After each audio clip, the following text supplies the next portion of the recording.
ونستعينه ونستغفره حمدا كثيرا طيبا مباركا فيه.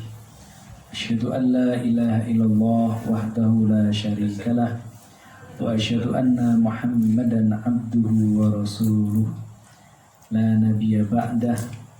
اللهم فصل وسلم على نبينا محمد صلى الله عليه وسلم وعلى آله وأصحابه ومن tabi'ahum bi ihsanin ila yaumiddin, amma ba'd. Bapak-bapak ingkang kawula hormati, kita bersyukur kepada Allah dengan syukur yang amat dan pantas untuk kita panjatkan hanya kepada Zat yang telah memberikan karunia nikmat yang luar biasa kepada kita. Baik nikmat yang menurut kita membahagiakan maupun nikmat yang menurut kita menyengsarakan. Semuanya adalah nikmat yang patut untuk kita syukuri.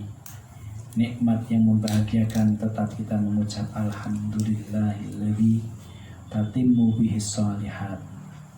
Kemudian kalau nikmat yang tidak cocok dengan yang kita dapatkan, tetap kita mengucap alhamdulillah ala kulli hal.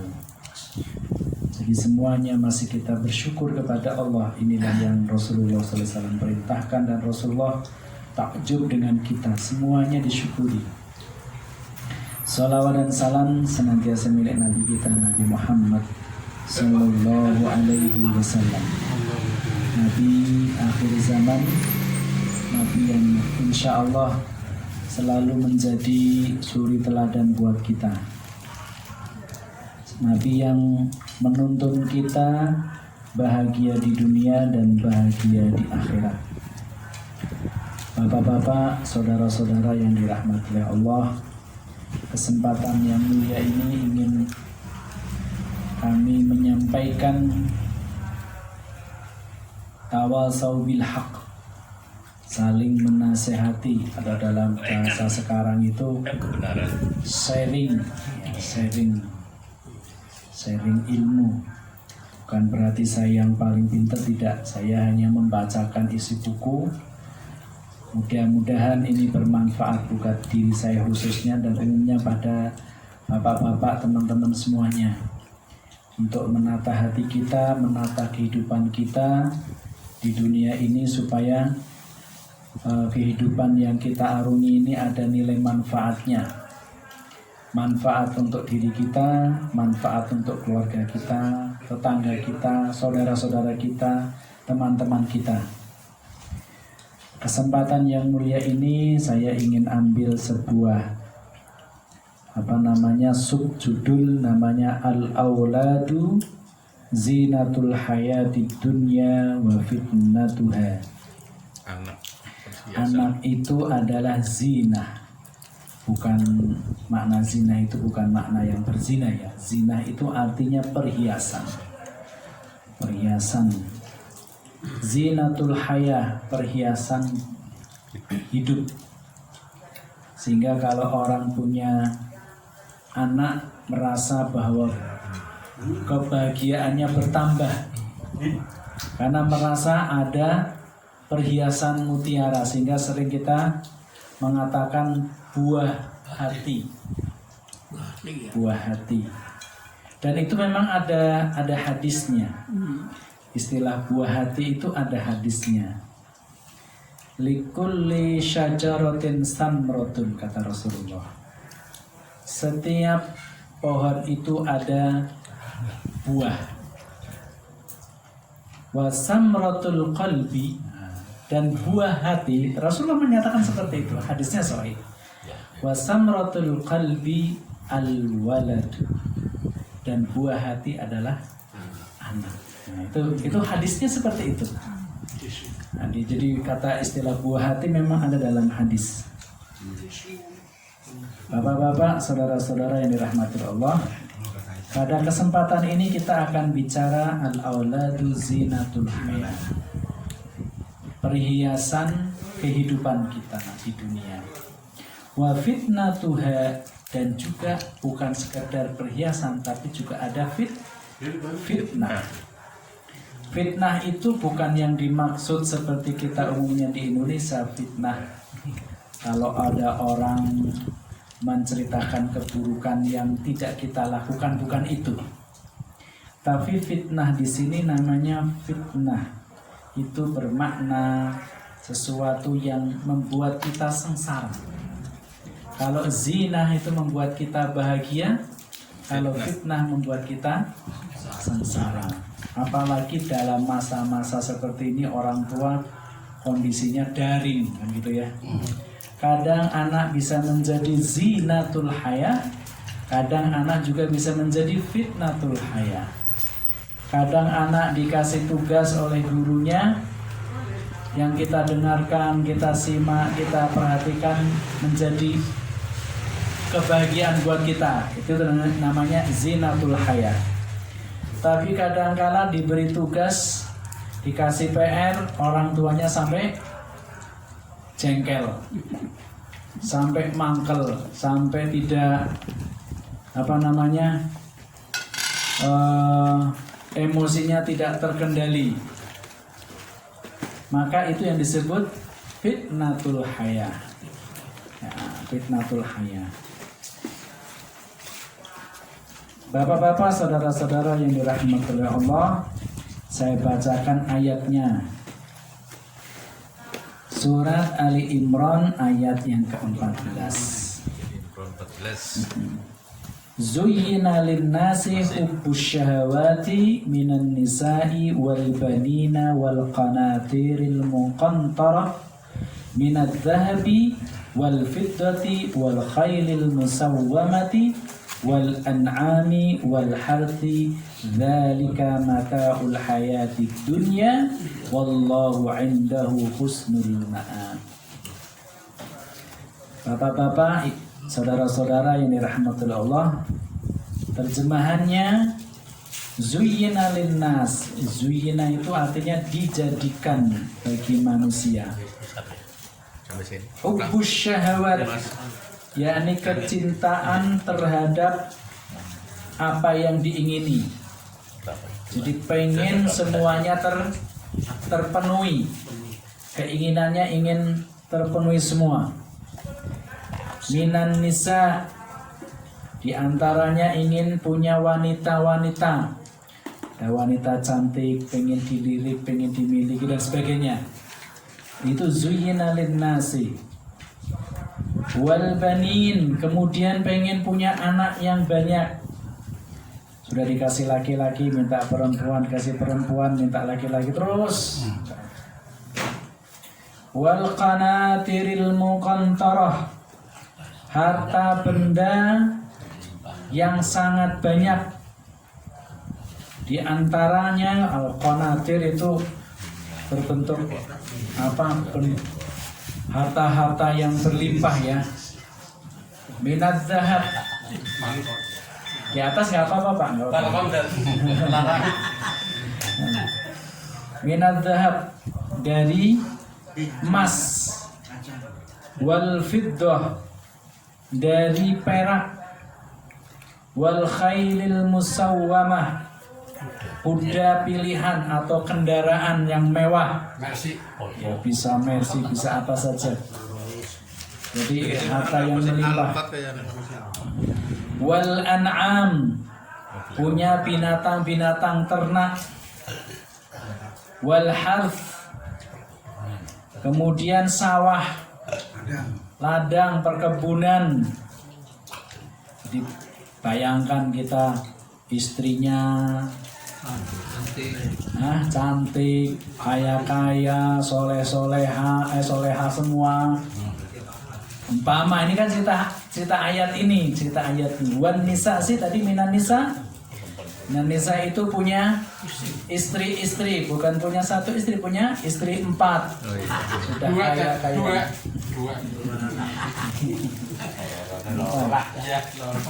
Kemudian punya anak-anak yang soleh-soleha, punya harta benda yang berlimpah, punya kendaraan, punya emas berlian, punya kebun, punya sawah, punya tanah, punya rumah, ini semuanya ingin dimiliki semua.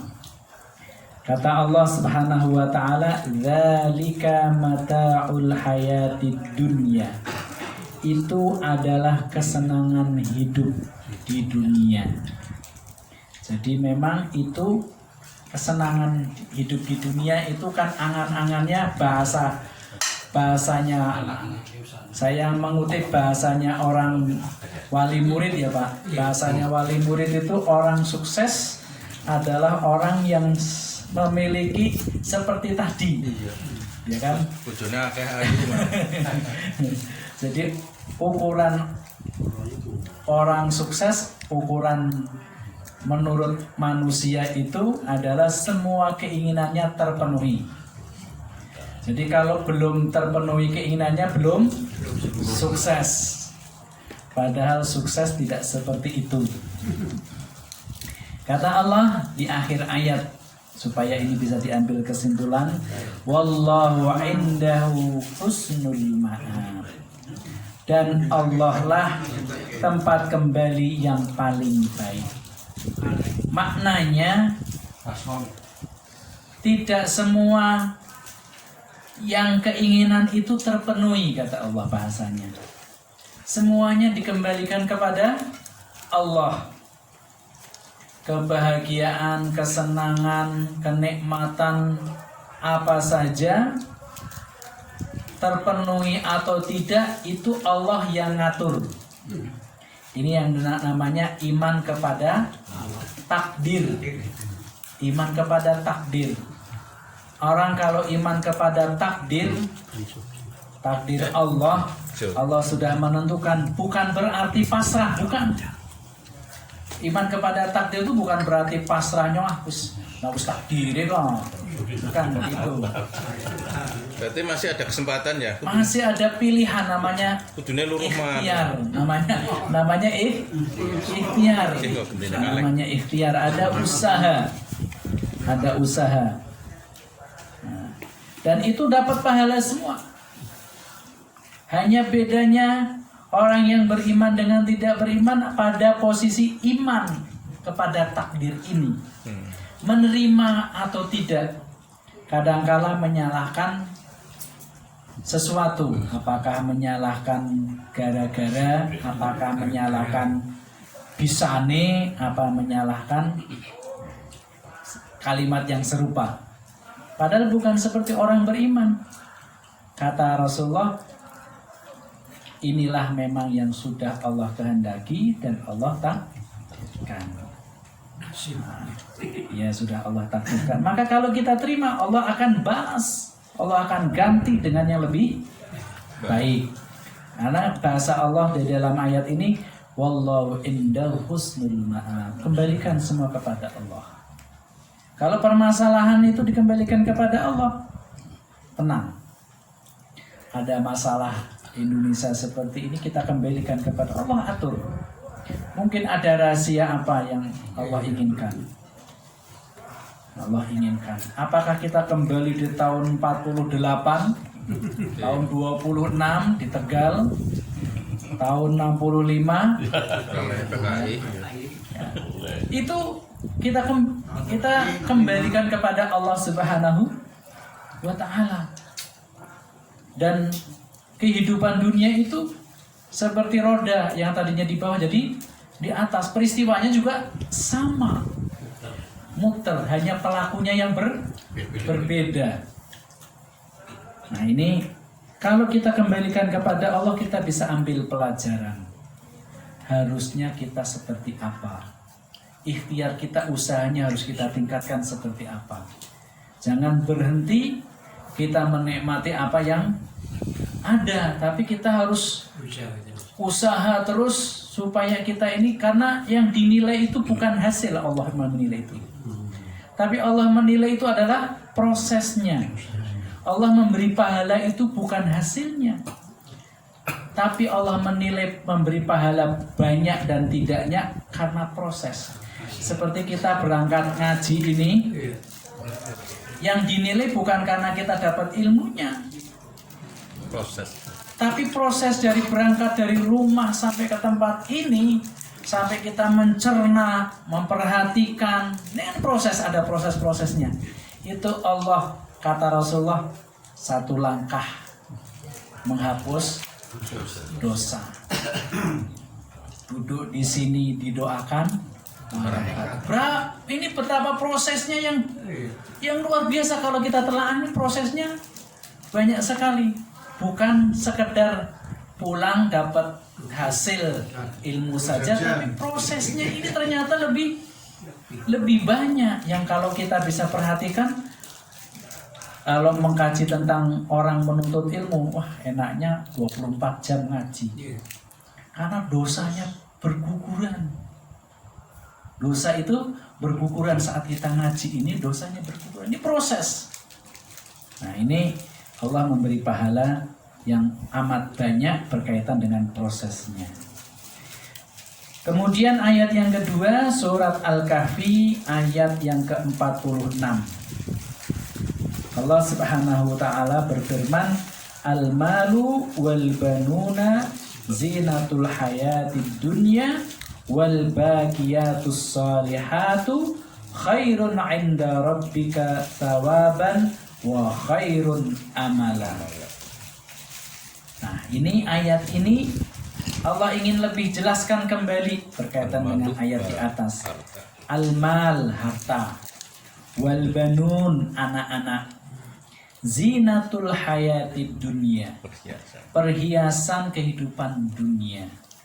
Orang kalau punya harta, punya anak, anaknya sudah berhasil semua, itu kebahagiaannya luar biasa, menjadi perhiasan dunia. Sehingga kita kalau ditanya saudara, ditanya sesama teman, kawan, anaknya sekarang apa, kan bisa cerita, itu namanya zinatul hayah. Tapi Allah memberikan batasan di ayat ini, wal baqiyatus sholihatu, ini batasannya. Dan atau tetapi amalan yang kekal, al-baqiyat, amalan yang kekal, as-shalihat, yang saleh, khairun 'inda rabbika sawaba, itu amat baik, lebih mulia, lebih utama pahalanya. Jadi amal kita kepada anak, saya kasih contoh yang paling gampang di buku ini. Kalau bapak-bapak kita semua ngajari Bismillahirrahmanirrahim kepada anak kita,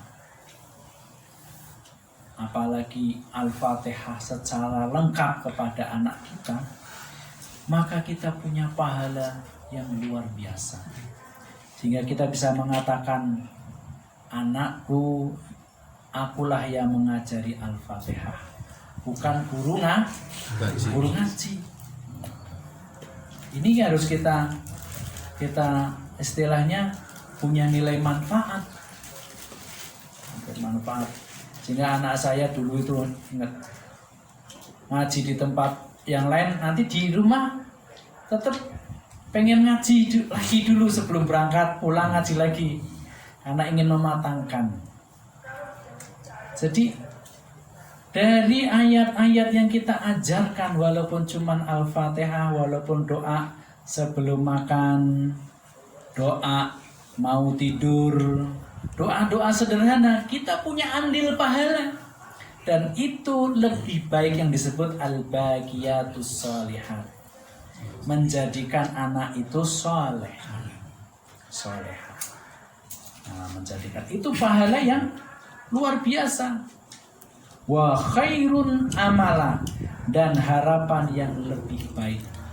Sesuatu cita-cita yang sangat mulia adalah al-baqiyatus sholihat, punya tabungan atau simpanan yang kekal. Baqiyat itu, al-baqi artinya turahan.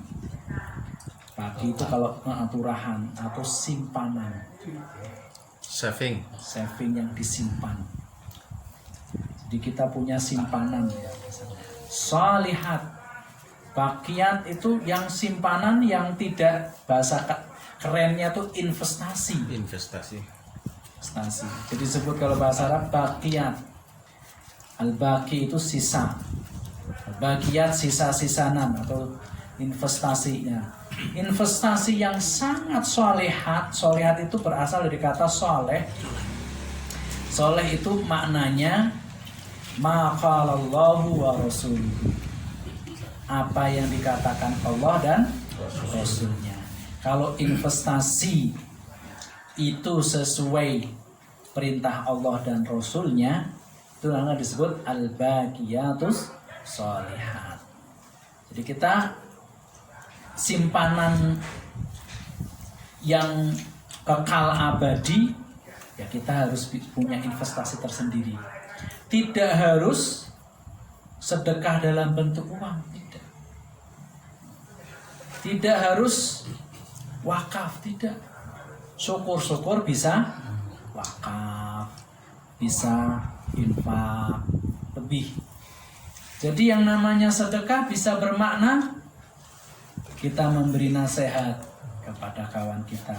Ogo rampe nasihat kita tidak dipakai, jangan apa? Jangan cengkel. Kewajiban kita itu adalah memberi nasihat. Saya kalau wanti-wanti sama teman-teman, yang penting saya sudah menyampaikan. Oh, rampe pantenggo ya monggo, ora tenggo. Terserah urusannya dewek-dewek. Kewajiban kita menyampaikan. Maka sifat Nabi itu yang sering kita belajar dulu, balighu anni wal ayat. Menyampaikan. Oh, rampe diterima berpahala. Tidak diterima, kita sudah tidak berdosa. Monggo Pak, masuk aja Pak. Masing-masing sini. Sini aja Pak. Masuk aja.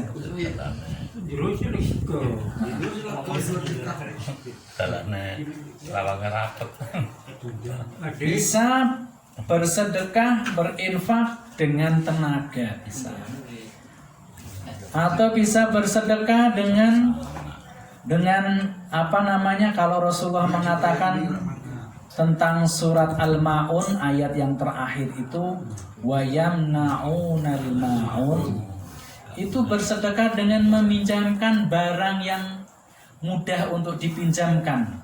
Di situ al-hadid, yakni barang-barang yang berbentuk seperti besi, panci, pacul, saman, golok, mudah dipinjamkan.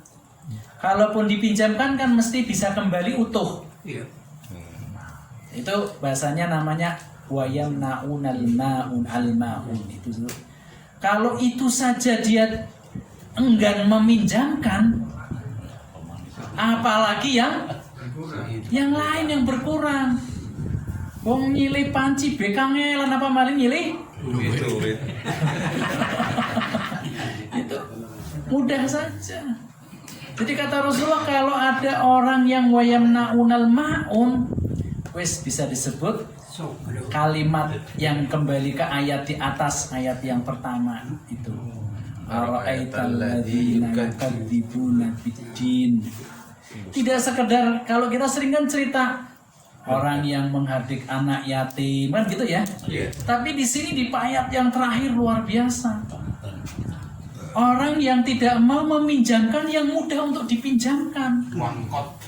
Iya. Barane nyilih cengkrong bae. Ora oleh. Padahal kan mudah. Sampai jawabannya, yang kayak ndalen nang dia kelaling ya. Memang orang ciri-ciri orang keling ya. Padahal bener. Iya. Iya, sengaja kelalaian dan sebagainya. Nah, ini disebut termasuk orang-orang yang mendustai agama. Jadi orang yang mendustai agama bukan sekedar yang cerita yang di atas, itu yang di atas yang supernya lah.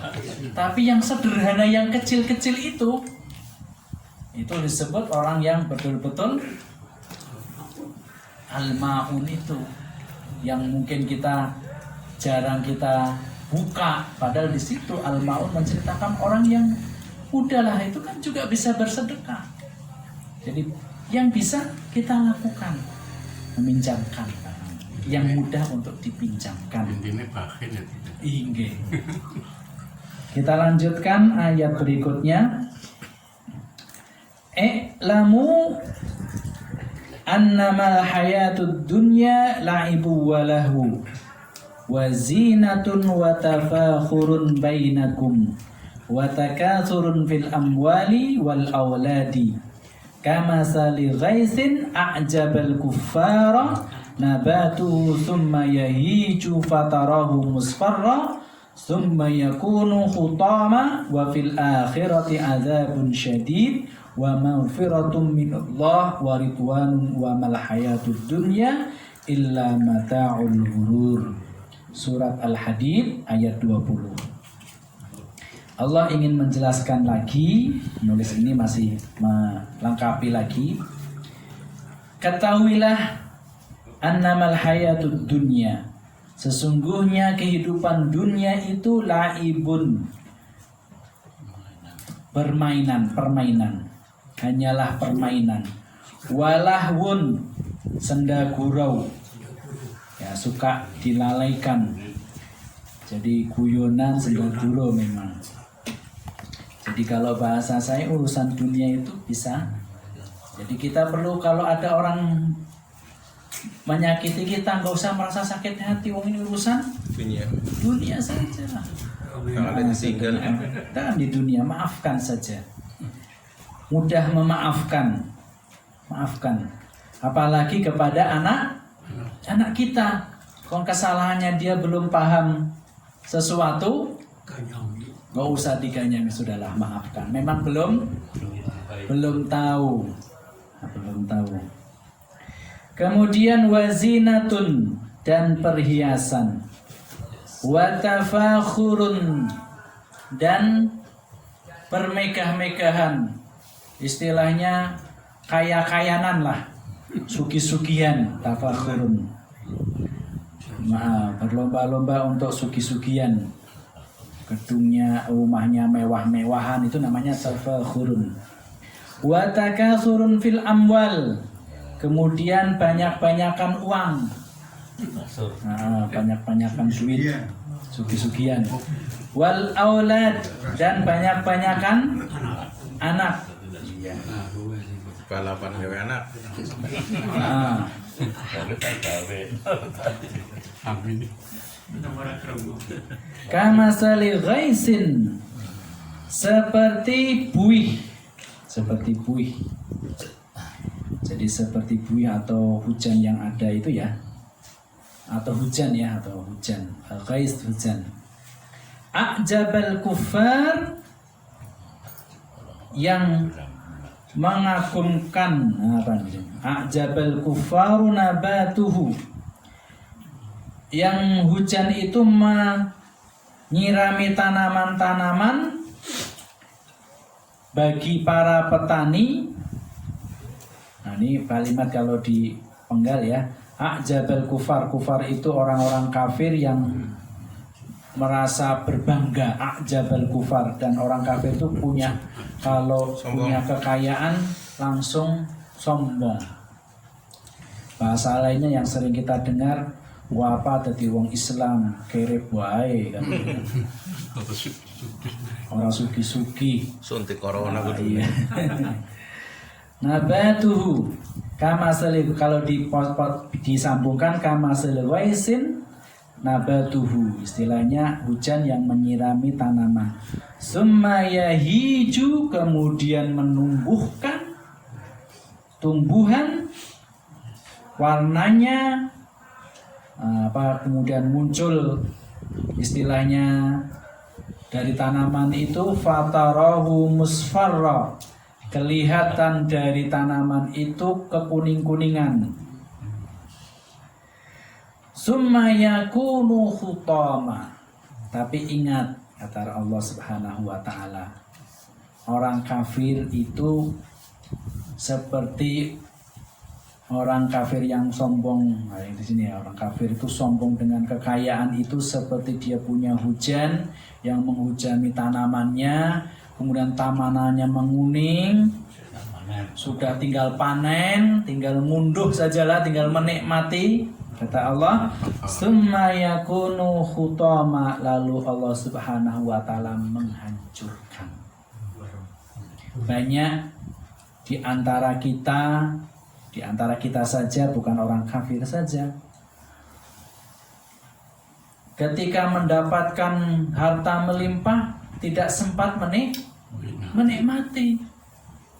Dapat, kalau dulu kita cerita, dapat apa itu? Jujulan jalan tol, gusuran jalan tol, baru nerima, Mati. belum merasakan, baru menerima uangnya di depannya, meninggal dunia, belum merasakan. Kaget itu. Kaget sangat kaget. Walau alam itu kaget apa gimana gitu. Dan orang kafir itu seperti itu, bapak-bapak, orang kafir. Mereka tidak menikmati punya harta. Kita lihat aja orang-orang kafir yang kaya-kaya itu rumahnya rapet, orang kenal tanggane. Nasune bisa. Iya, gitu meninggal dunia tidak ketahuan, nggak menikmati. Artinya punya harta melimpah tidak menikmati dunia. Apalagi di akhiratnya. Kemudian ditambahkan kata Allah, wa fil akhirati adzabun syadid. Wis di dunia. Abdurrahman bin Auf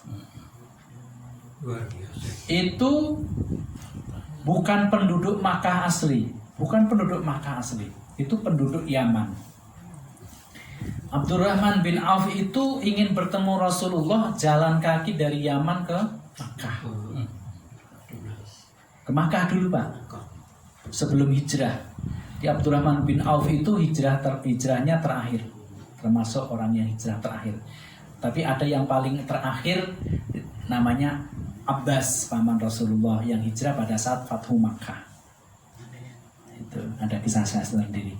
Abdurrahman bin Auf itu datang ke Mekah dalam kondisi miskin. Kemudian datangnya itu memang berniat bukan untuk dagang. Dari Yaman ke Mekah itu berniat pengen ketemu Nabi dan pengen masuk Islam. Hanya itu pengennya. Ketika datang ke Makkah, masuk Islam, tentunya dengan diam-diam, berdagang, jadi orang kaya di Mekah. Begitu mau hijrah, Abu Jahal itu dan Abu Lahab memberikan syarat. Kamu datang ke Mekah dalam kondisi miskin, kalau kamu keluar dari Mekah, kamu harus miskin. Maka semua harta benda yang dimiliki di Mekah ditinggalkan. Berarti hijrah ke Madinah dalam kondisi miskin. Begitu sampai Madinah, orang Madinah menawarkan, istri saya bagi 2, rumah saya bagi 2, harta saya bagi 2. Apa jawaban Abdurrahman bin Auf? Saya tunjukkan kepada saya di mana pasar. Mulai ditunjukkan, dia jadi kuli, kemudian jadi pedagang, meningkat jadi sodakar dan seterusnya. Nah, iya. Sampai pengen miskin ceritanya kan itu. Ceritanya kan sampai pengen miskin. Jadi setiap dagang pendapatannya dibagikan. Dagang pendapatan malamnya dibagikan. Ternyata bukan dijadikan oleh Allah orang miskin, tapi malah tambah kaya. Perangkat perang pun untuk mengongkosi perang masih malah bertambah kaya. Belum sahabat-sahabat yang lain. Maka ini kekayaannya orang mukmin itu mendatangkan ampunan, juga mendatangkan keridhaan Allah. kemiskinannya orang mukmin mendatangkan ampunan, juga mendatangkan keridhaannya Allah. Maka kalau kita pahami seperti ini, Allah ridho dengan keimanan kita itu, walaupun kita kondisinya miskin atau kondisinya kaya, karena Allah ridho, apa yang kita peroleh itu tenang. Kita banyak jumpai orang-orang yang tidurnya nyenyakan begitu ya bahasanya sekarang ya. Tidur nyenyak, orang mikiri utang. Tapi ada orang kaya turunnya wis kangelan teman. Iya. Ada yang harus disangga dengan apa kan gitu, harus berobat, harus ini supaya bisa tidur, bahkan ngentut susah juga karena gara-gara hal tertentu ya. Orang miskin itu, nah itu kenikmatan itu yang disebut nikmatnya. Bukan berarti saya meminta kepanjangan jadi orang miskin, tidak, tapi orang kaya maupun orang miskin, bagi orang yang beriman itu diberikan ampunan dan keridhaan oleh Allah. Maka kalau Allah ridho, nikmat tenang kita ini. Kemudian selanjutnya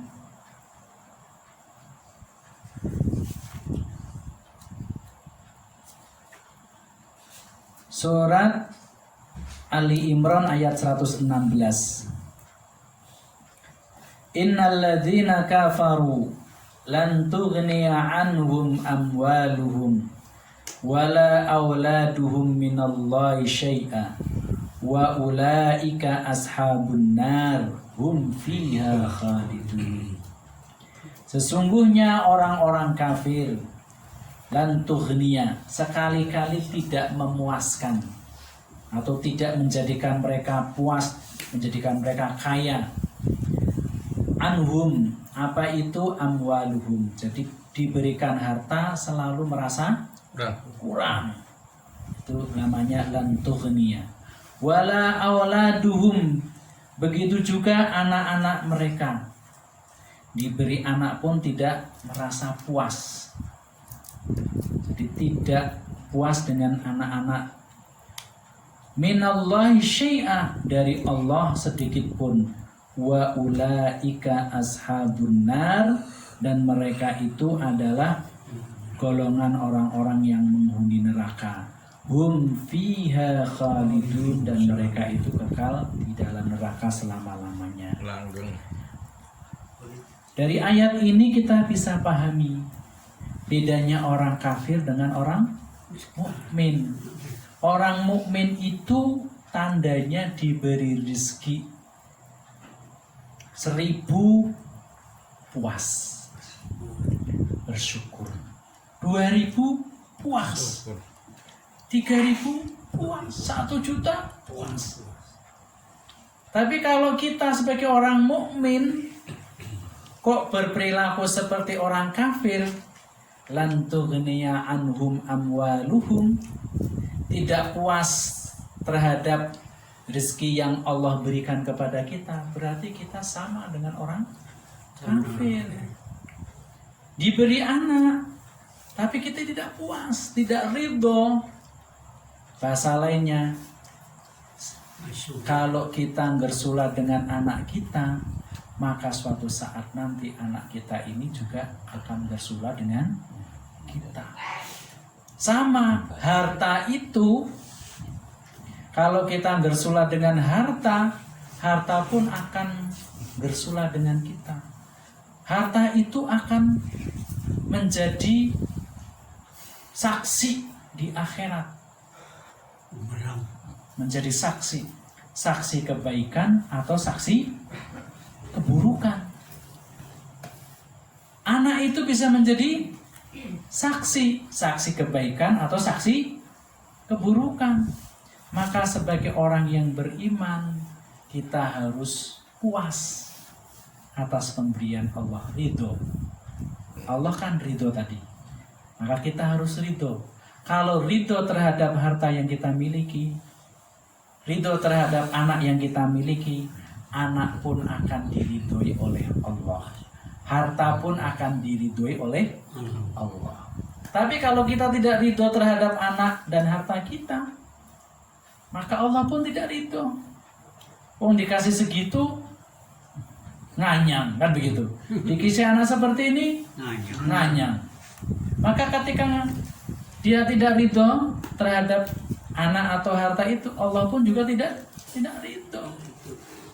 Maka hasilnya anak itu menjadi susah diatur, anak itu sulit dinasehati, sulit diajari karena tidak ada keridhaan.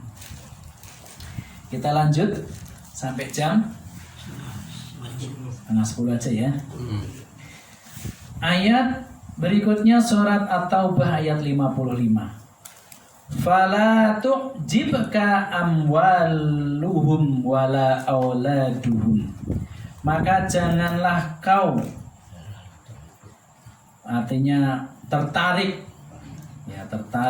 takjub terhadap harta mereka, wala auladuhum, dan tertarik dengan anak-anak mereka.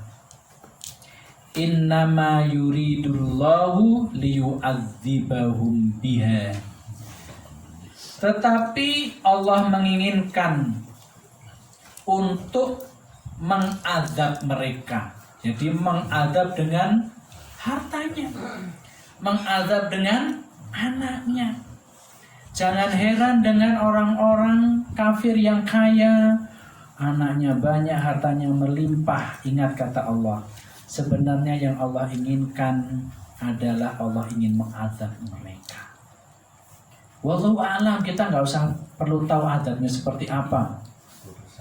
Urusan Allah. Fil hayatid dunya, kata Allah, itu di dunia. Di dunia saja Allah akan berikan azab, baik hartanya maupun anaknya. Diazab melalui hartanya, diazab melalui anak. Wa tazhaqa anfusuhum hum wa hum kafirun. Kelak akan melayang nyawa mereka. Wa hum kafirun, sedang mereka dalam keadaan kafir. Kelak suatu saat mereka ini mati dalam keadaan kafir. Jadi kalau ada orang kafir yang mencela orang Islam, bukan berarti kita tidak, istilahnya apa ya, acuh tak acuh. Ada kaidah dalam fikih. Kita wajib membela itu berdasarkan hukum yang ada.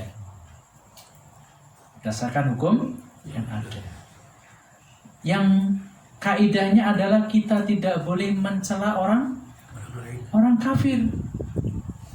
Mereka mencela, kita tidak boleh membalas dengan celaan. Orang kafir itu ketika dicela, kata Rasulullah, maka dia akan mencela lebih daripada yang kamu cela. Kata Rasulullah seperti itu. Maka kita nggak perlu mencela. Cukup kita membela sesuai dengan kaidah yang ada di perundang-undangan. Sampaikan dengan perundang-undangannya seperti apa. Kemudian berikutnya surat At-Taubah ayat 69. Kalladzina min qablikum kanu ashadda minkum quwwah wa aksara amwala wa awlada fastamta'u bi khalaqihim fastamta'tum bi khalaqikum kama stamta'al ladzina min qablikum bi khalaqihim wa khuttum kalladzi khadu ulaika habitat a'maluhum fid dunya wal akhirah wa ulaika humul khasirun. Bapak-bapak, saudara-saudara yang dirahmati Allah, ini masih cerita tentang orang kafir. Kata Allah di dalam ayat ini, kalladzina min qablikum, keadaan kamu hai orang-orang munafik. Ini cerita orang-orang munafik dan musyrikin adalah seperti keadaan orang-orang sebelum kamu. Min qablikum kanu asyadda minkum quwwah. Keadaan mereka itu lebih kuat daripada kamu. Artinya pada saat turun ayat ini ayat yang diturunkan kepada Rasulullah bercerita tentang orang-orang munafik dan orang-orang musyrik. Ini ayat diturunkan di Madinah. Kata Rasulullah melalui ayat ini, kata Allah melalui ayat ini, jadi Allah berfirman kepada Rasulullah, kepada orang-orang munafik dan musyrikin ya di Madinah. Jadi di Madinah itu kalau munafik itu kan sudah mulai muncul di Madinah. Kemudian kata Allah di dalam ayat ini, kanu asyadda minkum quwwah. Mereka ini lebih parah, lebih kuat, lebih mampu daripada kalian, kata Allah. Wa aksara amwala, lebih kaya. Wa aulada, lebih banyak anaknya. Jadi orang musyrik dan orang munafik Madinah ketika sombong dengan itu, Rasulullah mengatakan melalui tentang ayat ini, orang sebelum kamu itu lebih kaya, lebih banyak anaknya. Fastamta'u bi khalaqikum bi khalaqihim, kata Allah. Mereka ini telah menikmati bagian mereka.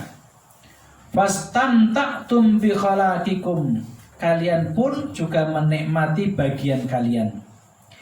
Kamastamta'al ladzina min qablikum bi khalaqihim, seperti mereka yang menikmati orang-orang sebelumnya atas percakapan mereka, bi khalaqihim.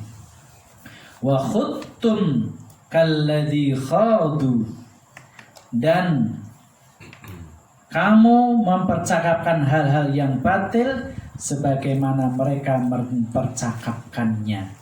Artinya orang-orang munafik dan musyrik itu, apa yang kalian lakukan itu kisahnya sama seperti umat-umat sebelumnya. Yang kalian katakan sama, yang kalian ucapkan sama, yang kalian lakukan sama, kata Rasulullah. Ulaika habitat a'maluhum, kata Allah, mereka itu amalnya dihapus, hilang, ditolak, tidak diterima oleh Allah. Fid dunya wal akhirah, di dunia, di akhirat. Jadi walaupun mereka itu kaya, dermawan, bahasanya ya, dermawan paling baik lah, anaknya jadi kabeh sukses lah, istilahnya sedekah pada saat itu, katakan lebih baik orang dulu itu, kata Allah dalam ayat ini, sebelum kamu itu orangnya baik-baik, lebih baik daripada kamu, tapi amalnya ditolak. Jadi kalau ada yang bertanya, ada yang itu bertanyakan di dalam WA yang sering ada pertanyaan, Allah nggak adil ya, orang kafir itu yang berbuat baik kok tidak masuk surga, kan begitu ya? Nah, orang kafir berbuat baik nggak dapat pahala, kok hanya orang beriman saja yang berbuat baik? Mungkin sudah baca ya Pak? Sudah baca. Nggak perlu saya lanjutkan itu. Ini ayatnya yang berkaitan itu. Jadi habitat a'maluhum, terhapus pahalanya mereka di dunia dan di akhirat. Kebaikan orang-orang munafik dan orang-orang musyrik, orang-orang kafir, kebaikan sebagus apapun, sebaik apapun itu tidak diterima. Kalau Dr. Zakir Naik itu mengibaratkan sekolah. Kalau Bapak daftar sekolah, lalu dapat ijazah, berarti itu ijazahnya resmi kan? Lulusan. Boleh masuk kelas, dapat absen, dapat nilai, dapat ijazahnya resmi. Sekarang orang daftar sekolah tapi mangkat sekolah. Orang daftar sekolah tapi mangkat sekolah. Kira-kira anak absen apa ora, Pak? Lah. Dapat nilai apa ora? Enggak dapat. Dapat ijazah? Tapi dia pinter, Pak. Di kelas paling pinter, paling eman sama gurunya, paling eman sama temennya. Sampai 6 tahun, katakan kalau sekolah SD ya Pak. Pada saat lulusan kira-kira dapat ijazah enggak? Permasalahannya di mana Pak? Ada orang terdaftar. Orang mlebu dapodik. Tidak terdaftar orang mlebu dapodik ya. Enggak terdaftar. Iya. Sama, bagaimana daftarnya? Daftarnya cukup mengucap asyhadu alla ilaha illallah wa asyhadu anna muhammadan rasulullah. Karena nggak mengucap itu, amalnya ditolak. Hanya gara-gara itu. Orang daftar, walaupun sebaik apapun, sampai Allah mengatakan tadi, kanu asyadda minkum. Itu berarti lebih baik, lebih keren amalnya lah daripada orang pada saat itu. Kalau setingkat katakan orang Tegal, orang kafir yang bagi-bagi beras, bagi-bagi ini, bagi-bagi itu. Orang zaman dulu itu lebih dari itu. Orang sekedar bagi-bagi beras mungkin bagi rumah, bagi emas dan sebagainya. Kalau ada orang kafir bangunkan rumah, bedah rumah sampai bagus, ya amalnya nggak diterima. Kan ada ya tayangan-tayangan bagi bedah rumah dan sebagainya nggak diterima. MNC ya? Dari Tanu. Tetap tidak akan diterima karena tidak terdaftar sebagai orang yang beriman. Kemudian Allah Subhanahu wa taala menyatakan wa ulaika humul khasirun, dan merekalah orang-orang yang rugi. Begitu datang di akhirat ternyata sedekahnya nggak ada. Walaupun mereka bangun masjid di Margadana, ada Pak musola yang bangunkan orang Kristen Pak. Dari pembebasan tanah sampai musola jadi ada di Margadana. Di perumahan Pak. Kaligangsa. Iya, orang Muslimnya tidak bergerak, yang menggerakkan orang Kristen, mengumpulkan sampai musola jadi Pak. Saya juga dikasih tahu sama teman-teman yang tinggal di situ. Ya amalnya tidak diterima. Walaupun bangun masjid, bangun musola, amalnya diterima. Karena tidak terdaftar ilegal. Bapak-bapak, saudara-saudara yang dirahmati Allah, masih banyak ayat-ayat dan hadis. Ini baru ayatnya, belum hadis-hadis yang berkaitan dengan tadi. Dan mudah-mudahan kita bisa lanjutkan kaitannya dengan anak adalah zinatul hayati dunia. Wallahu a'lam bishawab. Saya cukup sekian saja, mohon maaf kalau ada kekhilafan. Billahi taufiq wal hidayah wal afu minkum. Wassalamualaikum warahmatullahi wabarakatuh. Waalaikumsalam warahmatullahi wabarakatuh.